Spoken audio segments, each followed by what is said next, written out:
Okay. Well, we're a little bit late. Lots of technical uh, changes tonight. We've got microphones. We've got a little bit of a coffee shop set up front here. So thank you for your patience as we're getting going.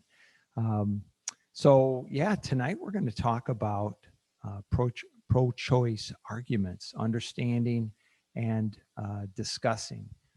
The agenda, let me just run through it and then we'll pray.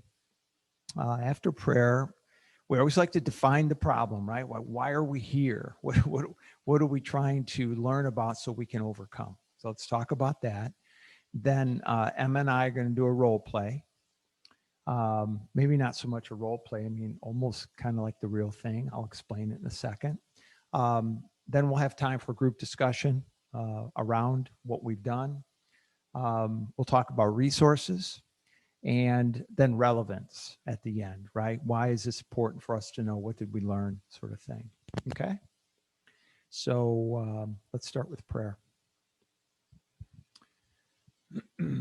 Lord God, you have given us the opportunity to know truth and speak the truth in love. We praise your goodness, your mercy and grace, your righteousness, and your challenge to us to be salt and light in a morally corrupt world. Thank you for our minds that we can use to understand you, our existence, and the universe you've created. Thank you for our hearts so we can love those around us, especially our friends and family who don't yet follow you. Tonight, we ask for your spirit to be among us, to stimulate our intellects, and to assist us as we think through some complex psychological challenges. We love you, Lord. Amen. Okay, before we launch into this topic, there's some important caveats setting the stage. Um, First, and probably most importantly, um, there are some of us, maybe all of us, many of us that have been impacted by abortion in some way, shape, or form, either through direct participation or direct support or indirect support or advocacy or not acting to defend the pro-life position through conversation or even voting, or even not coming to grips with the Christian point of view by avoiding a difficult topic, right? All of these things are covered by the blood of Jesus. Jesus died for all of these things. And if you're feeling convicted tonight on any of that, just remember, preach the gospel to yourself as well, right? Jesus died for all of our sins. And as we're talking to our friends and family about this too, we always have to keep that number one. Second, to discuss this topic requires grace. Lots of fruits of the Spirit, and grace is maybe number one, because every word and tone and facial expression will be scrutinized heavily. Love, because the person opposed to the Christian point of view needs Jesus like all of us. Forgiveness, because many have supported or engaged in abortion, and many of those will offend you if you speak the truth as a Christian. And then patience, because there's so much untruth and misrepresentation and emotion. It'll take patience and time to change hearts and minds. And also, finally, courage to speak up when we know that there's opposition. We'll try tonight to reflect those qualities. And I'll really be mostly in that seat when Emma and I are doing our role play. I'm going to do my best to try to display those, model those qualities. And Emma, I may take 3 or 4 minutes. So if you want to sit, that's cool too. All right. Um, yes, you're good. And then a third thing, a third mandate, not mandate, caveat is, in today's increasingly secular society, personal identity is paramount, right? No longer is somebody a child of God or made in God's image or Christ's follower as an identity. And that's not universal, but that's less and less. It's reduced, right, from generations past. Now people are looking for other identities to kind of fill that gap. And one of the identities that people have taken on and defend, right, vociferously, is a pro-choice identity. And so a lot of times when we argue against that position, it's not just a philosophical argument for that person, it's part of their identity. It's like we are arguing against their existence and something that they strongly believe in. So that's why a lot of pushback can happen, and it takes a lot of courage to step into that space. All right, those caveats. Let's now look at the problem we're trying to solve. So I have 3 slides, and then we're going to get into the role play. First, as Christians, right? This is an in the family discussion right now.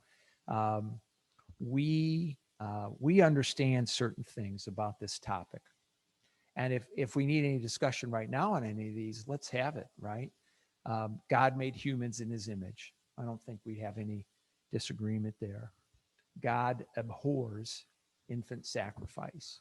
We hear that multiple times in the Bible. Jesus specifically advocated for children, right? Let the little children come to me and forbid them not, for such is the kingdom of God. God considers the taking of innocent life as an abomination. God creates children as blessings, not curses. These are just fundamental things that as Christians we believe because they're biblical, they're in the Bible. So we're compelled to defend against the killing of innocent life and to protect children. Right? So this is one place where we stand in, right? We're compelled. Now, when you think about as Americans, right, the country we live in, our Constitution guarantees to protect innocent lives, not to take innocent lives. Um, some constitutions aren't so forthright in that regard to personal life and liberty, right, and happiness. Our laws protect innocent human life, and most state laws also protect the unborn life. Did you know that? Right? Most state laws, if you injure an unborn child and that child dies, you're up for murder charges. Um, and not all states, but most states, that's true. In the US, about 1.2 million surgical abortions are committed annually. So that's 3,000 a day. And that's more in one day than the entire 9/11 tragedy, right, which was 2,970. So one day, loss of life is more than the 9/11 terrorist attacks, right? Our nation is radically divided on this issue almost 50 years after the Supreme Court Roe versus Wade ruling. So we're confused as a country. We're confused, right? We've got Judeo-ethic Christian values. We've got a legal system that protects, but some countries or some states do, some states don't. Some people disagree, some agree. We're very confused. And finally, just abortion itself. Does anyone know who's up in the top right-hand corner? Yeah, Blackmun. Yeah, Blackmun is the Chief Justice that wrote the affirmative position for Roe v. Wade in 1973. So legally, based on our country's 1973 court ruling, abortion is legal. And states cannot make it illegal. Now, they put a lot of clauses on that. For example, it was 28 weeks. They said the first 28 weeks, but after that, you can't. Now, that position got changed later on. Often positioned as a moral dilemma, abortion is, right? Where one or more options are equally right. So we're often charged with being intolerant to deny somebody's right to choose. It's often seen as a personal and private affair, so we shouldn't interfere in somebody's autonomy or what's best for themselves. It's now being celebrated in an effort to defeat the stigma. So just 20 years ago, folks, there was a phrase, safe, legal, and rare, that was used a lot by politicians, particularly Democratic politicians, saying, we want abortion to be safe, legal, but rare. Today, safe, legal, and rare, you can't even say that in the Democratic Party. You'll be booted out. And then finally, two diametrically opposed views are growing more entrenched and political as well. So the problem Here's the problem, right? We're trying to figure this out so we can be tools within God's kingdom to solve this problem. How do we defend the innocent and speak the truth openly? That's the challenge. So tonight, we're trying to solve that problem, or at least demonstrate a little bit about that. And the scenario that we're going to use to try to demonstrate that is Emma and I are longtime friends. Now, Emma and I are friends, but we're not like longtime 20-year friends, like maybe one of your friends from grade school that you still keep in touch with, you know. But that's the role we're playing tonight. We have similar point of view on many things. In fact, sometimes she finishes my sentences and I finish hers. I mean, we think that much alike about things. But in our 20s now, we've kind of grown apart a little bit on the abortion issue. We're on opposite sides of it, or it seems like we are. Or whenever we go to that place, it gets a little awkward. But we have a lot of respect and admiration and love for each other. And so we both value civil dialogue as well.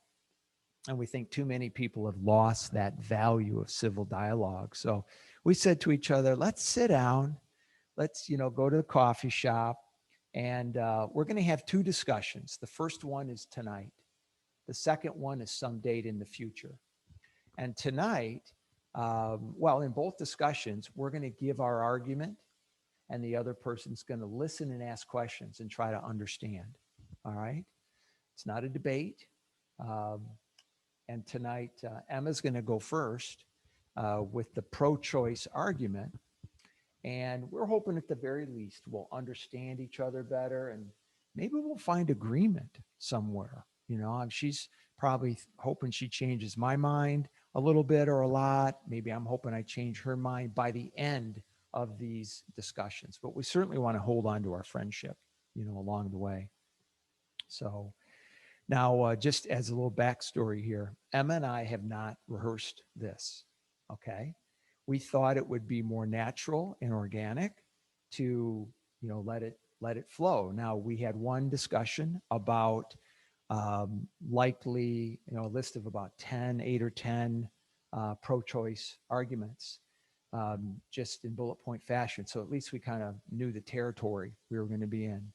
But that's all. So I'm not sure what Emma's going to argue for tonight, and she's not quite sure how I'm going to try to understand, but we're going to do our best to make it work. It's not going to be perfect, but you guys will get a chance to see, and you'll have a chance to discuss and ask questions of us as well, particularly Emma. So this is where we found a quiet little spot in I guess this isn't just a coffee shop because I'm having a beer there, but Emma's got a coffee. And so we're in this quiet corner. You can see we kind of stole away so we can have this discussion. And so that's what we're going to do next. Okay. You good, Emma? All right. So let me get settled. I'm actually gonna, if you don't mind, you might say some things that you might say 3 or 4 things, and I just want to jot them down so I don't, forget. I'm not trying to record and take notes and publish on a website. Okay, I understand. No worries. So yeah, I am representing the pro-choice position today, so I'm gonna kind of jump into that.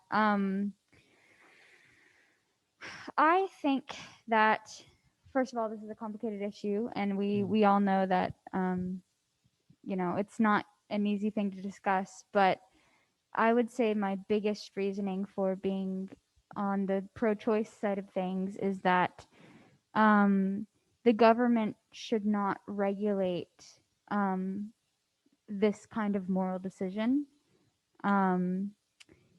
Maybe I don't personally believe that I should get an abortion. Like, I don't personally think that is morally right, in my personal opinion, but I don't think the government should decide that for me. Because there are people who maybe they think it is a morally better decision to have an abortion. And so if that is what their perspective is on that, then the government shouldn't prohibit them from making that decision. Um, so that's kind of like my biggest point. Um, something that is, I guess I would say my second biggest point is that Can we go one at a time? oh yeah, sure, if you Yeah. want to. Yeah. Yeah, sure. Let's go one at a time because I'll lose my pea brain. I'll lose Me too. track of where we're at. No worries. You know Okay. me. Me too. Okay. All right. Okay. So when you started out saying it's a complicated issue, and I'm interested to know what your what do you think is complicated about it? I think I don't think there's anyone who would say, "Oh, I think having an abortion is a great thing." Like maybe some people in the context, but like I think most people think that um, abortion is not something that would be the preferred option. That is when you're in a situation where you need or you would like to have an abortion or you have that choice. At that point, you know, it's not like a pleasant topic necessarily to talk about, but it is necessary that we talk about it. Mm, Because whether or not you do say that the fetus is alive, it's still just it's not a pleasant process. I yeah. don't think anyone who chooses to get abortion would have, they wouldn't have wanted to be in that situation in the first place. Yeah. So I think that's why Okay. it's complicated because it's also the two sides of the argument, pro-choice, pro-life. They're not necessarily against each other. They're saying, I'm a fan of life. I'm also a fan of choice. Like those seem like great options, but the terminology that we use in this discussion kind of puts the two positions at a dichotomy, which Mm-hmm. Mm-hmm. in some situations is it's fair to do that, and in other situations I don't know if it's quite as fair because I think the pro-choice position is not necessarily taking a moral stance on the issue, but the pro-life certainly is. Yeah. So Well, so my follow up is kind of in that place because I heard somebody say once, and I'm wondering if this is your when you say complex, if you'd agree with this that um, it's psychologically complex when you think about all the factors involved in creating life and caring for life and the responsibilities and the expenses and some would say the burdens that come along with that and sometimes as a single mom or whatever these are tough psychological decisions um, but morally not so complex. Um, at least I don't know if you'd see it that way or not because you mentioned morally just a second ago. So morally, maybe more simple, but psychologically complex. Is that? I would definitely agree with that, but Mm-hmm. even if morality is simple, some people will come into a Mm-hmm. situation where they think it's simple that the answer is quite obviously one thing versus the other. So Yeah. it is only one facet of Right. this huge topic that does include Yeah. socioeconomic factors. Mm-hmm.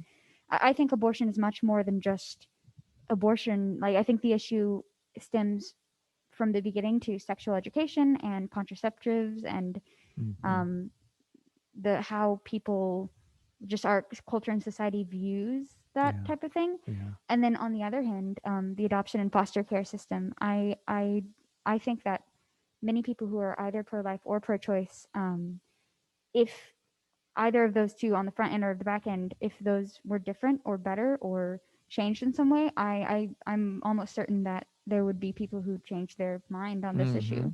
So it Yeah, in fact, I've heard a lot of people just doing what you and I are doing, that they end up coming to a better place, whether it's a compromised place or it's a complete change, But dialogue helps, right? That's why we're doing this. Uh, you mentioned government shouldn't force, so would uh, government does force us in moral places though, right? You would agree government will tell us this is right or this is wrong, right? Um, so in the case of the, the government, your point was then that the government shouldn't tell a woman uh, what to do with her unborn baby, her fetus, right? Why do you think the government shouldn't do that?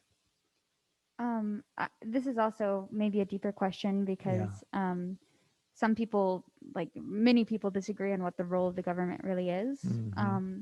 But in a basic sense, the government is there to kind of keep order and regulate things. And so, in doing that, they do cross paths with morality, so to speak, such as like if there is like a robber or a murderer or someone, Mm-hmm. the law is it's illegal for them, or it is illegal for them to do those things. Right. Those also happen to be moral dilemmas, Mm-hmm. right? You know, stealing or killing like another person, those are moral dilemmas. But the reason the government is uh, involved in that is because I mean, I would say the basic sense is to keep order and keep society running. And because for a society to run, there has to be a certain amount of, we could get into this. This isn't really the topic, but there have to be some regulations and some rules.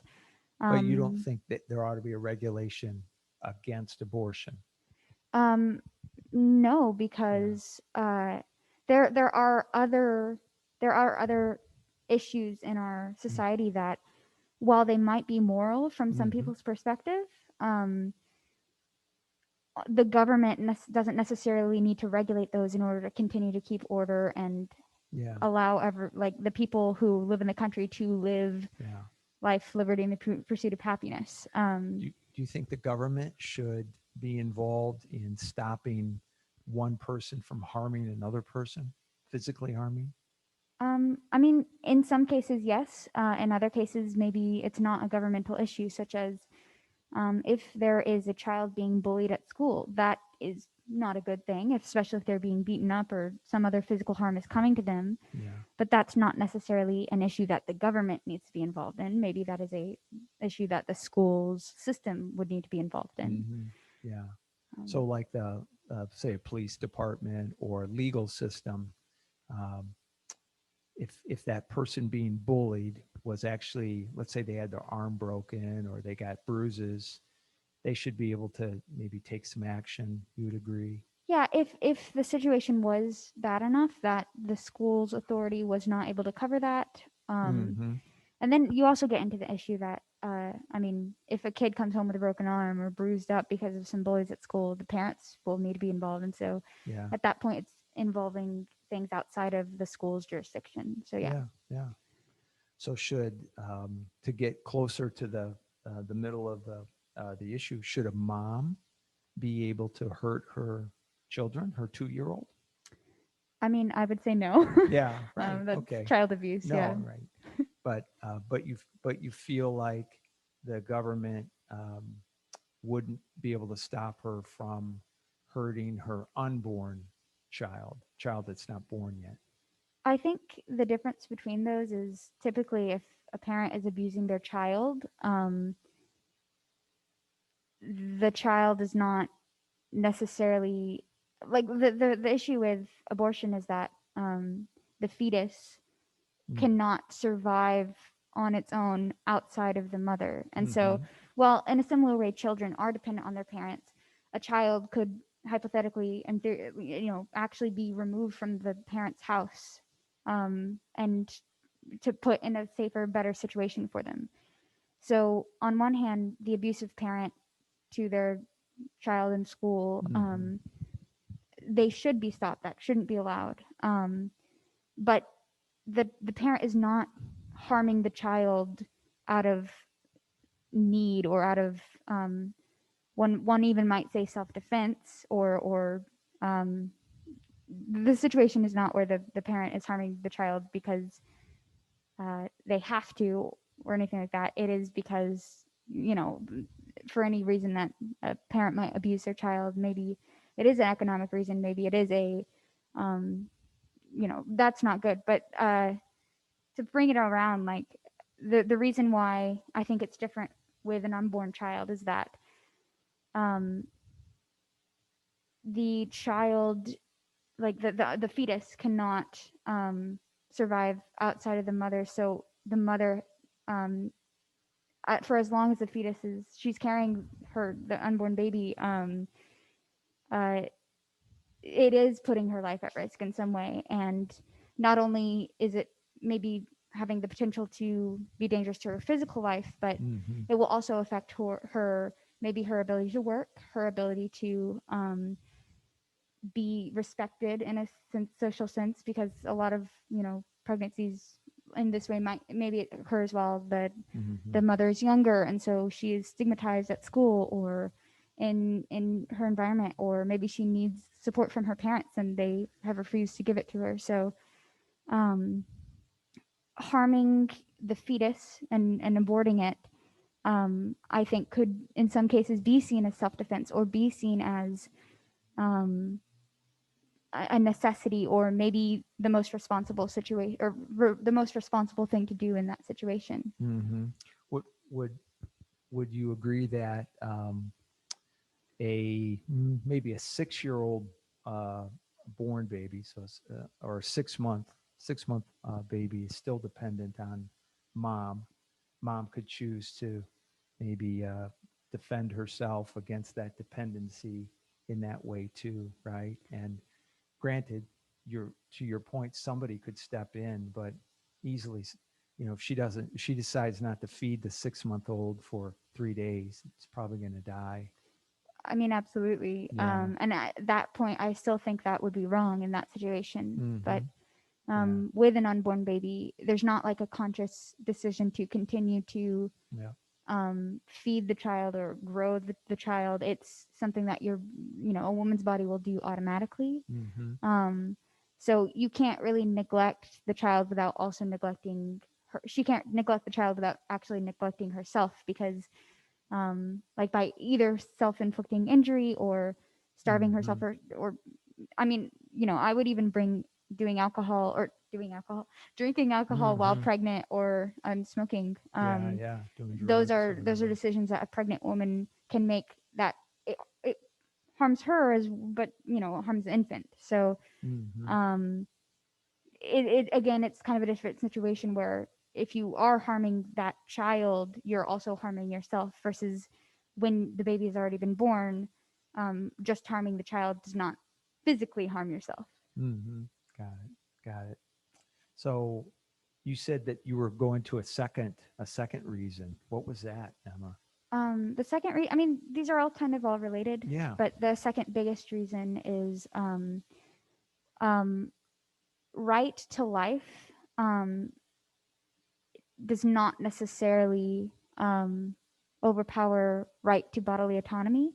Hmm. Um, and what I mean by that is, I think an example is, let's say that you needed a kidney, and Hmm. and you needed it to live. Like, Yeah. you were gonna die if you didn't get it. Hmm. Um, should I be legally forced to donate a kidney of mine to you? And the answer, I think, would be no, because that's my body, it's my kidney. If I wanted to donate a kidney to you and be that charitable because you're a friend of mine, then great on me. But I shouldn't be legally forced to donate my blood or a kidney to someone, even if it's a life or death situation. Hmm. Um, So, your point is that you're being forced to like donate your body to host this organism, right? Got it. So in that scenario, though, you would see that there's a living organism, and you don't want to be the host, or the woman doesn't want to be the host. Mm, yeah. I guess I would ask about the dependency again. So that it gets back to the mhm. dependency. Yeah, yeah. Yeah. And so you would be supportive then of the would you be supportive of the mom taking the baby to full term and then adopting it out so she doesn't have to have the responsibility, or do you think abortion is the only right path? I would not say abortion is the only right path. in any given situation, because again, it's very situational. And I do think for some mothers, the option to, um, continue with the pregnancy, have the child, and give it to adoption, I think is a great option. Um, Mhm. but the problem is there are women who get abortions for other reasons besides I just don't want to have a child that is dependent on me. Mhm. The pregnancy itself, just being pregnant in general, is sometimes motivation enough for a woman to decide to get an abortion because, like I said, it even going to a hospital and having ultrasounds and checking up and having the baby, that's expensive. It can Mhm. it can be a risk to the mother or the child's life. Mhm. Yeah. Uh, Again, the so that's an economic issue, but even socially, like once again, being pregnant does have effects on a woman. She might have to take a maternity leave, like before Mhm. the baby is due. She might It's yeah. be stigmatized again at work or at school, Yeah. or so So in other words, yes. it's costly, it's inconvenient, it could be painful, Mm-hmm. right? Yep. Yeah. So would those do you think those reasons, costly, um, inconvenient, independent, stigma, do you think those would also be reasons for a mom to harm her 2-year-old, or only a unborn baby? I mean, I can't agree with that necessarily. This is kind of an issue where I don't necessarily agree with a lot of people who have this position. I'm still thinking that one over, but Mm-hmm. I think in some cases, I don't know. In some cases, that does seem like the most reasonable or right decision to. Well, I mean, you do have instances where there are mothers who have a 2-year-old, and Mm-hmm. because of these same reasons, um, will kill that child. And Right.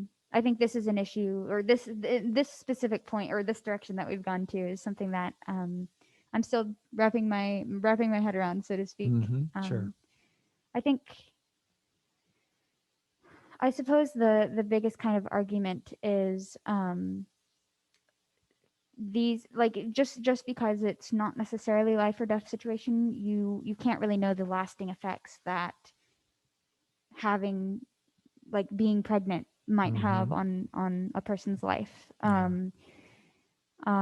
So I can't really answer that for sure. I think in the case of a woman who is pregnant who decides to get an abortion before, even though it's she just doesn't want to be pregnant, she maybe hypothetically would have been willing to have the baby and give it to adoption. But I think there's so many things going through their mind. Maybe one of the things is that maybe the woman just doesn't trust the adoption system and thinks Mm-hmm. that in a way having an abortion would be a mercy killing, Mm-hmm. because I think there are definitely some people who say, if I was born into the world and I was despised or hated or unwanted, and I would rather not be born at all. And there are some people who have that view, and I think if you do have that view, I think it's completely reasonable to be pro-choice, because um, having the real question in that situation is living a life, even if it is begun in hatred or apathy, is that still worth living? Mm-hmm. And some people would say no, and so I think people who would say no to that, that getting an abortion is a perfectly reasonable and maybe merciful option Mm-hmm. for the child. Mm-hmm. um, I mean, there's obviously, of course, going to be personal reasons tied into that, so maybe it's a detailed situation. Yeah. Yeah. Psychologically complex, like we were talking about, right? Hmm. So in that case of a mom thinking that, I don't want this baby, I hate this baby, um, and I certainly don't want to deliver it and hate the baby. Why do you think then, if that's the sole reason for aborting the baby, wouldn't adoption solve that problem, because there's somebody who wants that baby and who would love that baby? I mean, ideally that would be the case, but Mm-hmm. that's why I kind of mentioned the beforehand and afterhand, because although our adoption system exists and there are plenty of adoptions that happen, I don't know the statistics, but Yeah. there are also a large amount of children who don't get adopted and end up in foster care. And I mean, they're alive, they're living a life, but Mm-hmm. and again, admittedly, I don't know all the statistics, and I've not done all the specific research, but from what I'm aware of, our adoption system and foster care system are in some ways lacking, and there are many children who, um, it's not a perfect solution, I suppose. And so I think again that would definitely depend on the mother's perspective and experience in the situation where what if maybe she was a foster care child and Mm-hmm. she wouldn't want to put a child through that. Mm-hmm. And in that case, again, from her knowledge, Yeah. it's better to have not been born than to have had to go through a system like that. Maybe. I Yeah. mean, she's alive and well, Yeah. hypothetically, in the situation, but I mean, I don't know. Yeah. She's probably happy her mother didn't make that same decision for her, but still, she has. You're saying she has the right to make that decision for her baby. Do you, um, you mentioned another reason, and then we'll kind of wrap up our conversation a little bit. But anything else that you think supports your point of view about pro-choice? I think my kind of biggest arguments and thoughts were about the government's role Yeah. in this decision Mm, and mm, mm. the right to bodily autonomy. Yeah. I think there are plenty of counter arguments for these, and that's why it's such a complicated issue. But Mm-hmm. I think some other arguments that I don't personally like have as much of a strong argument for, but Yeah. people do say this is, I mean, this topic is kind of inherently gendered in some way, um, because I mean, only people with um, the female reproductive system are able to get pregnant. And I have heard it said that if men could get pregnant, abortion really wouldn't be an issue because just the cost, the physical, economic cost, all of that. If it's a man's world, as they say, so if men could get pregnant, then abortion would be legal, and it would be a very normalized part of society, most likely. I mean, that's not really something you can test scientifically, but I know for a lot of people, the other thing is there's this idea that by choosing to have sex, you in some way consent to being pregnant and bearing a child. And some people would say that that is a very misogynistic kind of idea because it's almost implying that it's a woman's responsibility to give birth and Mm-hmm. to bear children. And honestly, I have a counter argument for this, in that I think it's less about a woman's responsibility and more about a parent's responsibility. But I think a big reason for and I can clarify on that if you need me to, but um I this is something I'm a little contingent on, but I think it's a parent's responsibility to take care of their children, not necessarily just the woman's. And even though part of what most women experience is childbirth, I do think a big reason that maybe more people aren't pro-life is that there's not really a great system for men to also take responsibility for their pregnancy in the same way that women have to. Mm-hmm. Um, so, and you What? could get all into the weeds of that, but Yeah. And what I don't know a lot about that area, but what are some changes that you think could be made to have men be more responsible for pregnancies? to be completely honest, I haven't thought this Okay. point completely Yeah. through. Yeah. Yeah. But I mean, yeah, education. Yeah, that's a good point. Cody in the back said education, Yeah. which I completely agree with. I mean, this gets into a very messy situation where it's like, okay, well, the woman has the right over her own body, but what does the man get to say in the situation? Like, does he have a say in the life of his potentially alive, maybe not alive yet, child? And oh man, I honestly, that's the side of things I haven't done as much research on because this is all getting into the gender politics and kind of ideas with that. And like I said, this is not something that I'm as behind because um, maybe I'm not. I don't know. I don't like thinking about things in such a gendered Mm-hmm. way because I think it's important, but I also think, like I said, like my reason for saying it's kind of a parent's responsibility versus just the woman's is that it shouldn't just be the woman's, even though there is Mm-hmm. that very clear, okay, well, the Mm-hmm. woman is getting pregnant and the man is not Yeah. necessarily, but I do think it is Mm-hmm. that is a whole other side of the issue that Yeah. I think many pro-choice people would say that the reason it's such a huge issue is because women are not. Do you think there'd be do you think there'd be fewer abortions if men, the man who got the lady, the girl pregnant, actually stepped up and did something other than hightail it, right? Yeah, I Yeah, mean, there's so many different situational yeah. I outcomes mean, to that's what this, I but think that's what you're saying, right? Yeah. So um, there could be more education or holding that person accountable. Yeah. Okay. So why don't we ask if any of our audience has any time is it here? 7:35. Yeah. Um, any questions for Emma or for me or comments or suggestions? Yeah, Daniel.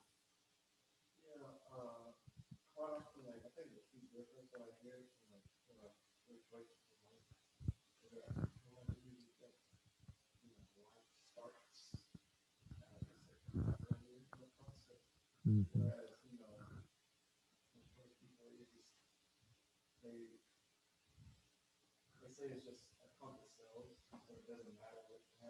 Mm-hmm. Mm-hmm. Yeah.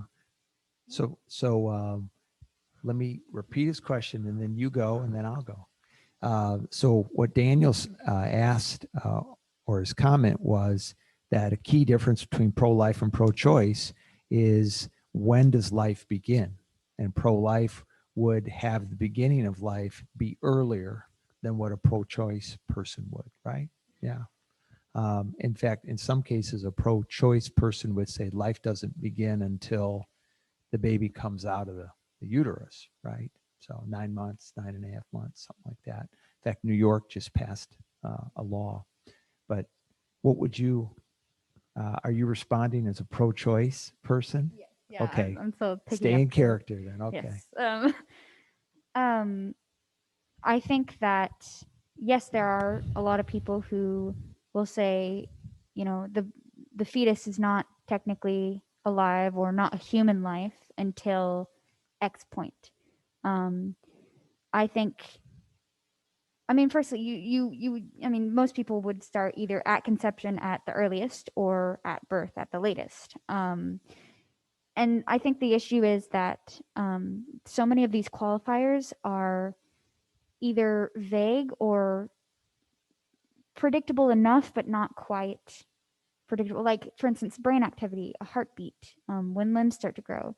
It's at a certain point in most pregnancies, but every pregnancy in some ways is going to be different. And so it's really hard to pinpoint exactly when, if you're saying, oh, a heartbeat is when it counts as life. Well, how often are you checking that? How, like it's and so I think the big thing is that while lots of pro-choice people do say, the fetus is just a clump of cells or it's not really life until maybe X point, like the third trimester is when, okay, you shouldn't get an abortion, it's too close, just go ahead and have the baby. But there are actually many pro-life or pro-choice positioned people who are willing to accept the fact that the fetus, sure, it's a human life, or sure, if it's a potential human life, then it'll count. We can count it. um, because they still, the reasoning for being pro-choice is not necessarily dependent on if the fetus is alive or a human life or not. They're based in other qualifications, such as what I mentioned about the government shouldn't regulate that, or the right to bodily autonomy is at conflict with the right to life. So, what should we decide on? What should we pick? So, it is a complicated issue, but I do want to point out that there definitely are pro-choice people who will be willing to concede that the clump of cells is actually a human life, and they still hold their position. So, Yeah. The so now I'm kind of out of character, right? I'm not trying to ask questions, but um, the pro-life position is this is unlike what Emma just said. This is a very simple issue. Now, in 1973, it wasn't so simple. So that was 47 years ago. And in 1973, you had 9 Supreme Court justices who were trying to answer this same question. Essentially, when does life begin? Because when we know when life begins, then we can decide when to protect it. And if you read the decision that Blackmun wrote, he essentially, I'm paraphrasing, he said, when theologians, philosophers, and scientists cannot tell us when life begins, as as a judge, right, I've got to make a decision. And when these 3 folks can't tell me when life begins, well, that tells me that there's no general consensus. So our decision is, this is 1973, that when the baby is 28 weeks old, then it's viable. And so uh, prior to 28 weeks, you can abort it, any reason. After 28 weeks, only if the health of the mother is in question. Okay, so that was 1973. Why did I go through that? Because it's 47 years ago. What's happened since then? Well, we didn't have genetics as a discipline in the field that was readily understood. In 1973, you couldn't take the zygote. The zygote is when the sperm hits the egg, the zygote happens. It's a single cell human at that moment. It quickly goes to 2 cells, 4 cells, 8 cells, I mean, within milliseconds, right? But the single celled zygote, you can pull a strand of DNA out of it. It's not only human DNA, it's it's a human that's not the dad and not the mom. So that wasn't known in 1973, but in 2021 that is known. The second technology is ultrasound. Ultrasound wasn't available in 1973. So you could not even look at the baby. And so this idea that it was a mass of cells, it had some credibility because there wasn't, a lot to be shown. But over the last 30, 35 years, we now know. So now I'm just kind of telling you from my point of view why I think this is a very simple issue today. In 1973, they ruled abortion 28 weeks or less, no problem, because we don't know if this is human life or not, right? But today we do. So if a reasonable set of 9 Supreme Court justices have to make that same decision today, they're not going to be it's not going to be so murky for them like it was in 1973. So I don't know if that answers your question or gives you some. But the point is, the pro-choice person today cannot deny that, and so they're taking a new play. The new place they're in is, okay, that's human life, but guess what? It's not. It's not a human person. So they go that route, um, and we can talk about how that's not a good argument either. But anyway, but in terms of whether it's life or not, it was alive. The sperm's alive. The egg's alive. The zygote's alive. The fetus is alive. Everything's alive. It never dies, right? It's alive all the way until, it births, and it's a toddler, and it's an infant, and it's a teenager, and it's an adult, and it's someone who's 57 like me, and then 87, and then you die. You're alive the whole time. So probably gave you more than you wanted, but okay.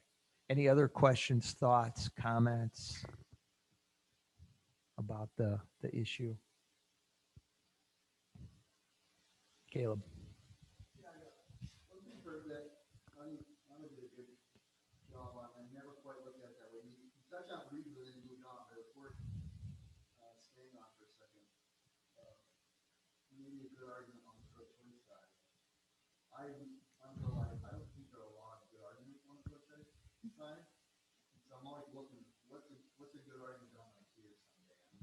Mm-hmm.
Mm-hmm.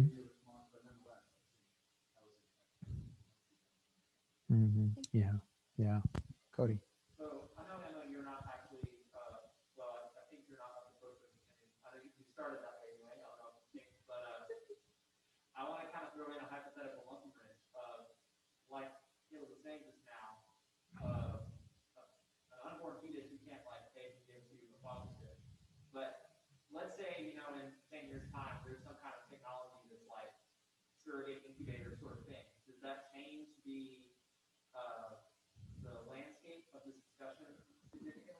Um, for those who couldn't hear Cody's question, he basically said if in 10 years there's a way to, like a surrogate mother system to where women who wanted an abortion or didn't want to be pregnant could somehow give the unborn fetus to be incubated in some other way and not.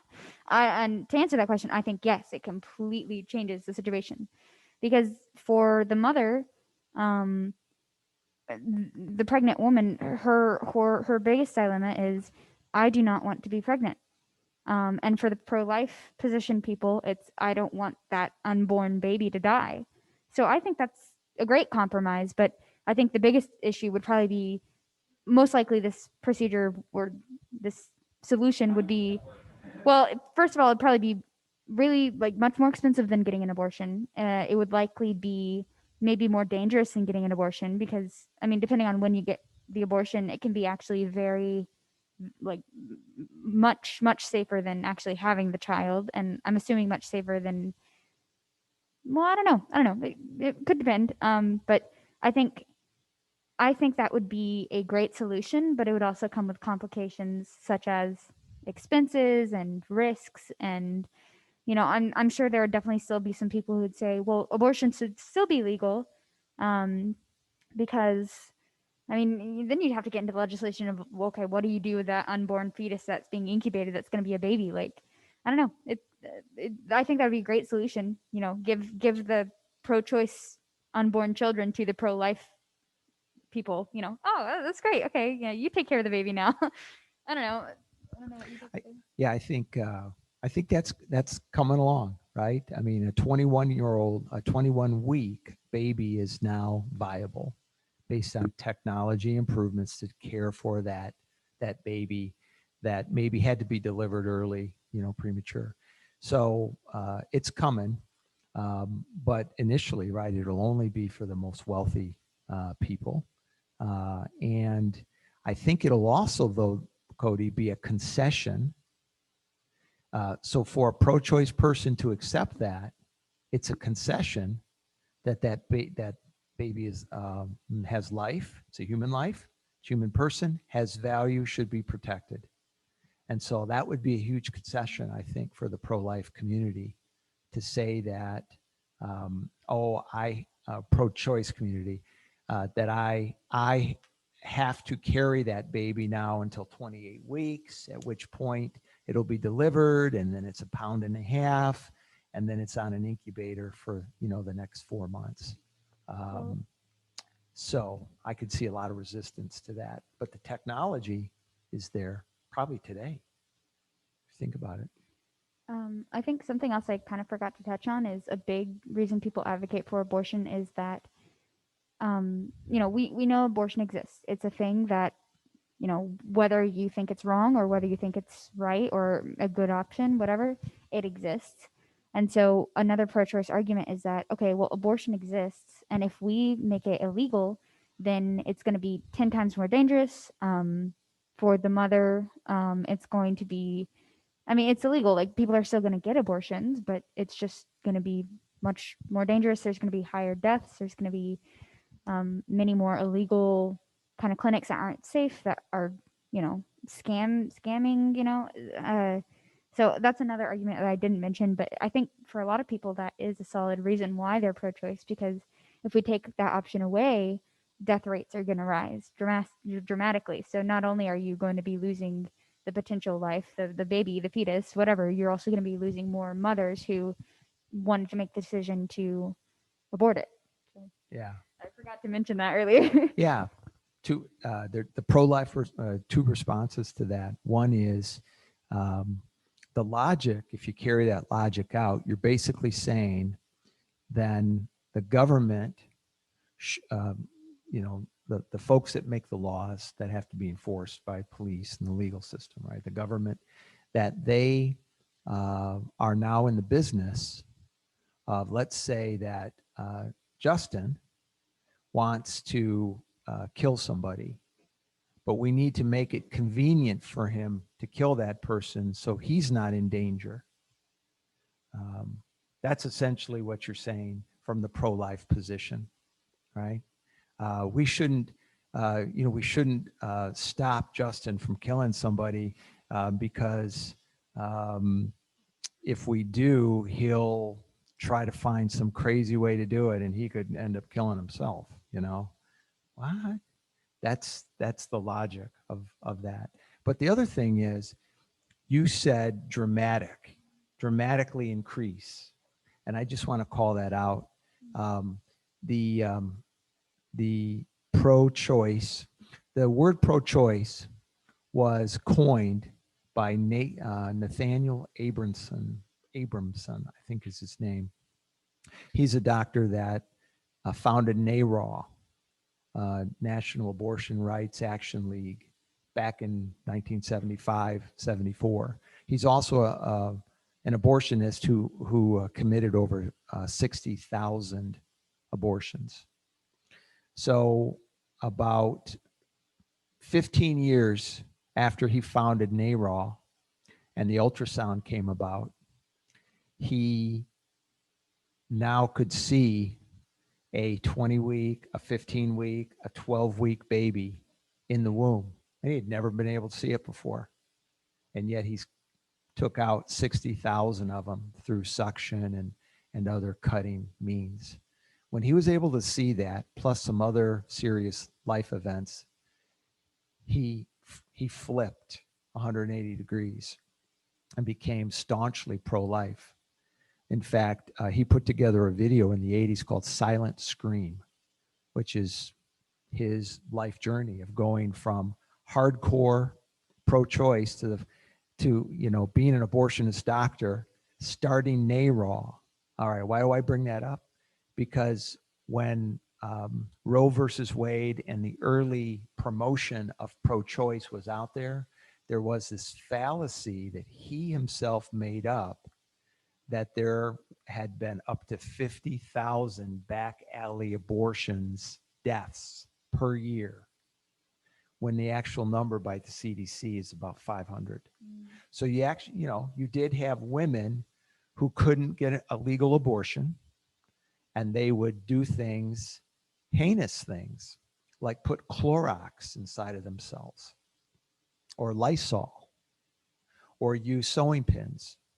Okay.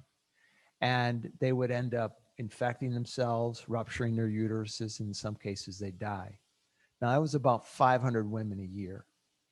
But Nathaniel Abramson used a number of 50,000. And when he flipped, he fessed up and said, we were just lying. We made that up. So this back alley abortion argument has those two things. Logically, it's inconsistent because we believe that's life in the womb. And so you're just trying to make it convenient for somebody to kill life. So they're not in danger. That's kind of logically inconsistent. And then the hyperbolic use of that statistic lives on today, almost 50 years later. So. Anyway, yes, Justin.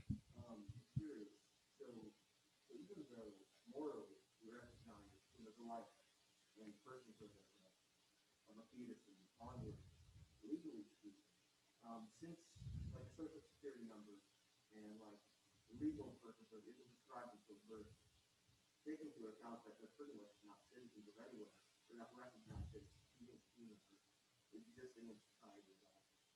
If we were to be so like legally, how exactly would the law against their people that people consider that we don't be recognized as people legally? Mm-hmm. Well, I think the Social Security number argument is a good one, but I think that denotes citizenship, not humanity, right?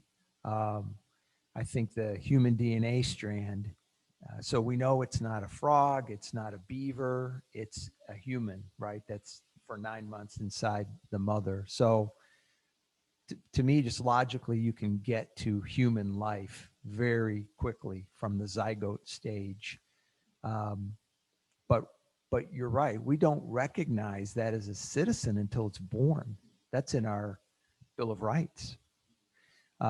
So it would almost be like legally that person could be described as a non-citizen. Yeah. I haven't heard that argument before. Um, I think it could be overcome pretty easily because we know when that baby's born, it's born in this country physically. We know it's going to be a citizen, right? So, yeah, it's interesting, but I'm not sure that would carry a lot of weight personally because I think the DNA strand, the information in the DNA strand, is conclusive that this is human life. Now, personhood argument, let me come back to that in a second, because I think that has some real sticky points to it. One devil's advocate against that argument.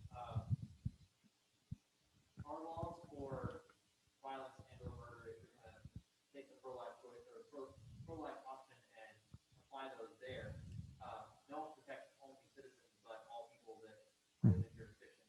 So if you murdered an immigrant, you would still be liable for murder even though they're not a citizen yet. So I think legally, even if an unborn child is not yet a citizen, they could still be protected in a similar way that immigrants would be. It wouldn't be quite the same, but some kind of similar categories that if you were to apply those kind of protections there.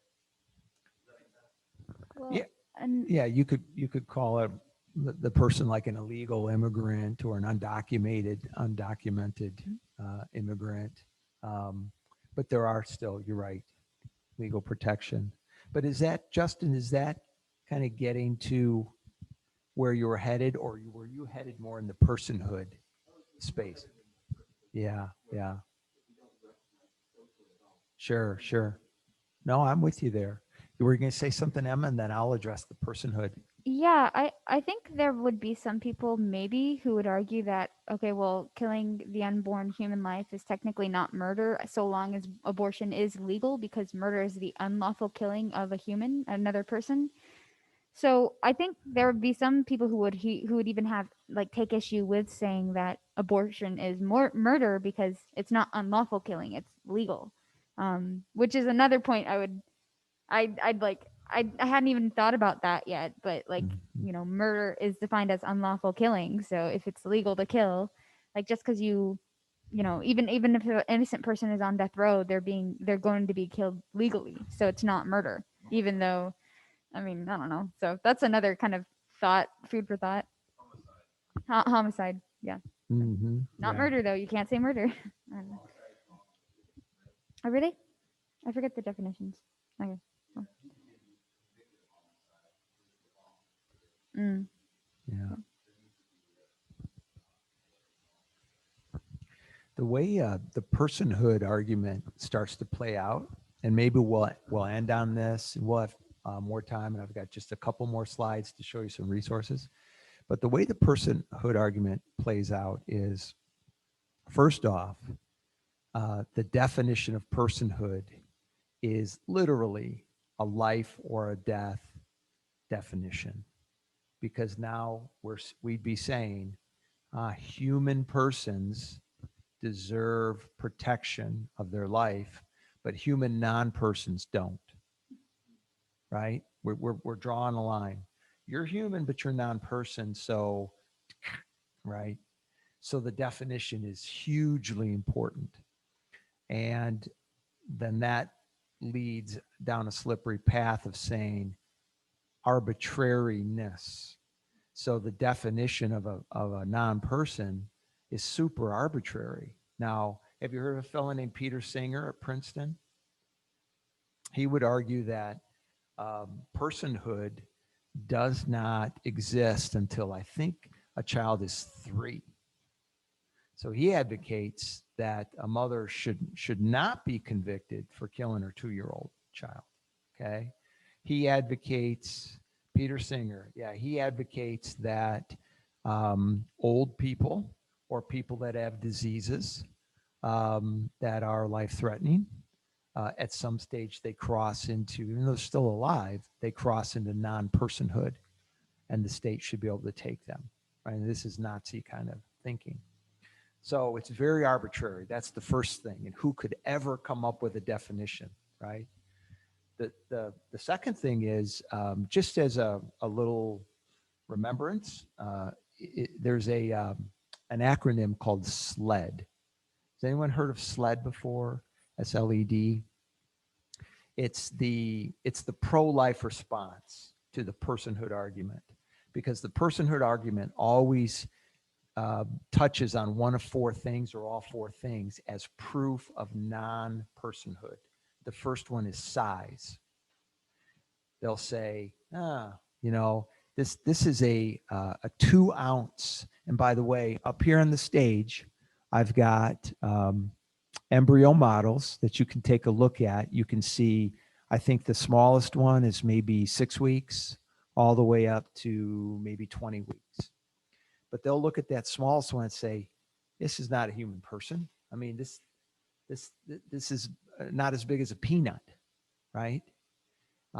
And the argument is, well, um, size cannot determine personhood, because uh, the growth of a human being, there's always going to be a size difference between an infant and a toddler and a teenager and an adult, and then you start shrinking after you get to be about 35, right?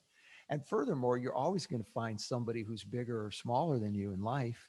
Does that mean you are less value, right? So SLED, size, number one. Number two, they're going to argue level of dependency. And you heard it from Emma earlier. Level of dependency is a lot more for that fetus than it is for, someone who's sitting here today. But the argument is, and you trot out the 2-year-old basically to say that 2-year-old's very dependent. So is the 6-month-old. So is the 1-month-old. And does that dependency then take away their right to be a person and their right to have life? And the obvious answer is not, unless you're Peter Singer, right? And then the E is environment. They'll say, oh, and this is kind of gets to what Caleb was talking about. The environment is unique. Inside one woman happens to be the mom, right? Can't be inside somebody else, can't share that responsibility inside one woman. But when you think about the environment of that fetus, and you're basically saying, take that fetus 7 inches out of the birth canal, right, at the right age, and now it's a person. How does that work? A 7-inch movement in environment makes something a person, non-person? Because personhood, remember, extends all the way to a 45, 42-week baby. And then D is for, what is D? It is development. It is development. Thank you. So cognitive development, right? But again, same argument. You know, a 1-year-old cognitively compared to a 13-year-old, compared to an 18-year-old, compared to a 28-year-old. So cognitive development, you know, is on an upward trend. So those are the 4 basic ways that people will say someone is a non-person. And you can easily argue against those using other examples. So SLED. Yeah. Abortion is murder, then miscarriage, legally speaking, probably involuntary manslaughter. Miscarriage is not always someone's fault. I mean, I mean, Well, to Justin's point, mothers who take drugs and have miscarriages in certain states can be liable for the death of the child. Yeah, but in general, without that sort of proof, like the fetus will come out, they'll do an autopsy if someone pays for it, and they'll say, oh, you know, the mom was on crystal meth, and then the baby's got crystal meth in its system. That's why it died. So, but that's pretty rare.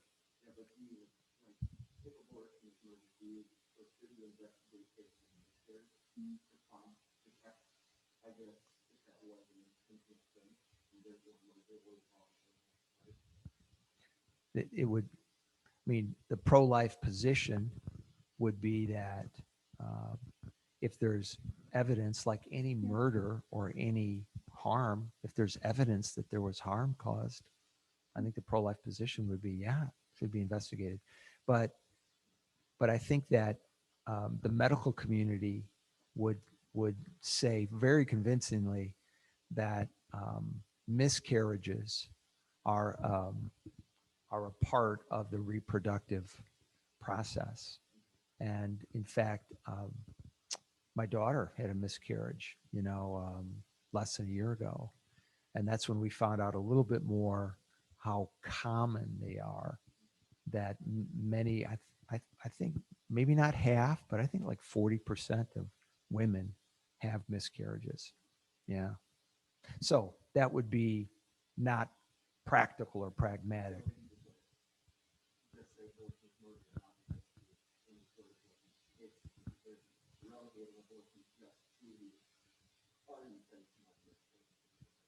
I mean, if I was judge making laws, I would not have an investigation for miscarriages unless there was a claim and some evidence that somebody intentionally or in a 3rd degree way harmed that baby.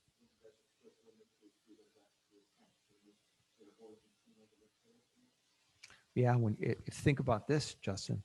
If the Supreme Court ever outlaws states, well, Supreme Court would probably push it back to states because that's where it was in 1973.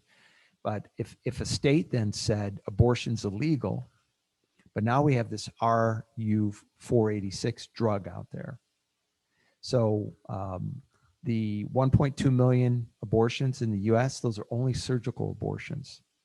There's about another 500,000 or 600,000 that are through, some people call it the morning after drug, RU486. So that would be a way so women would no longer be having to use Clorox or Lysol or sewing needles, right? Or to go out of the country. They would be smuggling in this drug, which kills the baby. So technology works both ways too, right? You'd have to. You'd have to, state by state. Yeah, California would go bring it on. You know, California wants that drug in a dispenser in college, you know, dormitories. But other states like Alabama or Texas would no doubt outlaw that drug. Otherwise, why have a law that protects the human life if you can just let somebody take a pill and kill the human life, you know? But I mean, this is the first time I've thought about that before, but I think that's where it would go from a pro-life or maybe a conservative legal point of view. Yeah. All right. Any other thoughts, comments, questions? Okay, give it up for Emma. Nice job, Emma. Well done. And I've just got a couple more slides to close it out here, you guys. So this was us asking questions and discussing. So you guys are more handsome than that group. Why is this important to us? So let's bring it back around. So the discussion we had tonight is important because, as we talked about earlier, the problem we're trying to solve is that as Christians, we have convictions and we're compelled to protect innocent human life. We know that our country is in a different place, and we know that it's a very volatile topic. So the more we can have discussions like this and talk through things like this, the more courage that we have, the more love and patience and grace that we can have with others. And that's why this is important to us to talk about, you know, tonight. Any comments or thoughts on that? Okay. Let me get the resources then. I absolutely love this book, Unplanned. Has anyone heard of it or read it before? So Abby Johnson is, well, I'll just read the dramatic story of a former Planned Parenthood leader's eye-opening journey across the lifeline. So Abby talks about her college experience, and I think it was maybe at LSU or maybe it was Texas A&M. I can't remember. But anyway, it might interest you because she talks about her life at your age and how she became involved heavily in the pro-choice movement and was at rallies and holding signs and then working for Planned Parenthood and running a clinic. She was operating an abortion clinic for Planned Parenthood. And I think she herself, to that point, had had 2 or 3 surgical abortions. One day, I'm stealing a little bit of her thunder here, but read the book. One day, she's in the office running the clinic, right? Doing the administrative stuff. And they're shorthanded. And the doctor says, you know, Emma's the doctor, and Emma says, Abby, come in. I just need you to, we need a hand holding on to the ultrasound. Because when doctors conduct abortions, they use ultrasound to make sure that they can see their target, right? And cut the leg, cut the torso, get the head. So they pull it all out. Can't leave anything in the mom. And the ultrasound helps them see that, okay? So Abby had to hold the device on the mother, okay? And this is like 8 years into her pro-choice advocacy and Planned Parenthood. She's holding the wand on the mother. She's looking at the screen, and she's seeing the baby. And as the instrument goes up through the cervix, she sees the baby recoil away from the instrument, the suction instrument, and she almost threw up. And at that moment, she knew what she was doing was wrong. She walked out of the clinic that day and joined forces with the pro-life side. It's a great book. I would highly recommend it.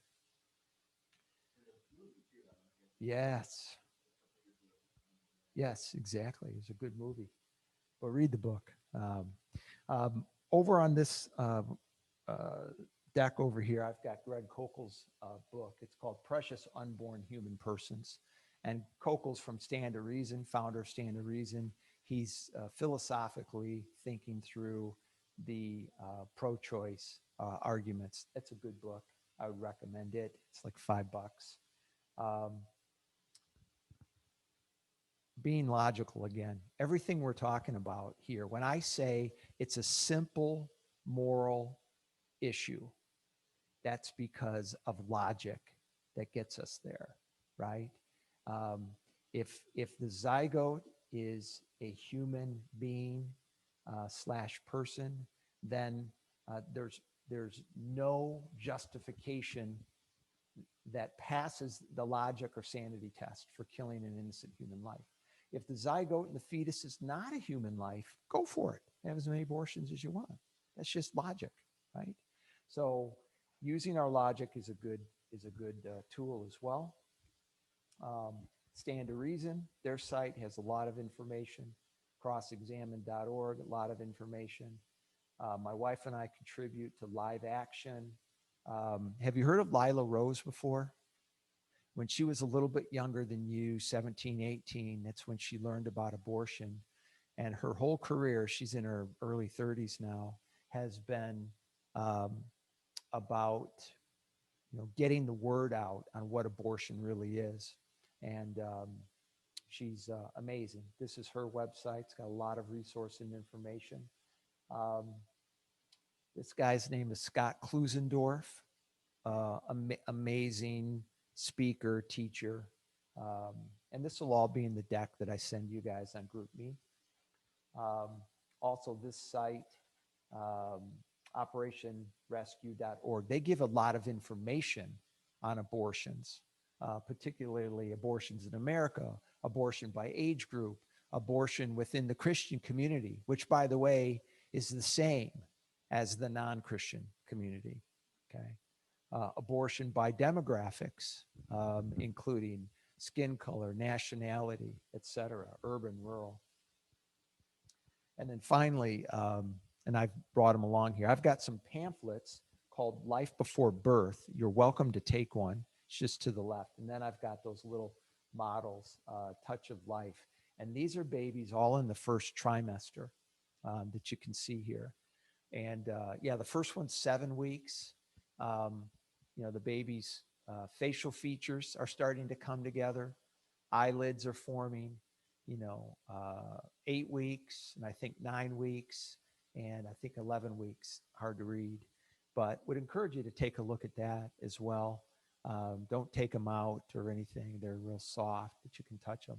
But these are actually forms molded from from at one time live fetuses.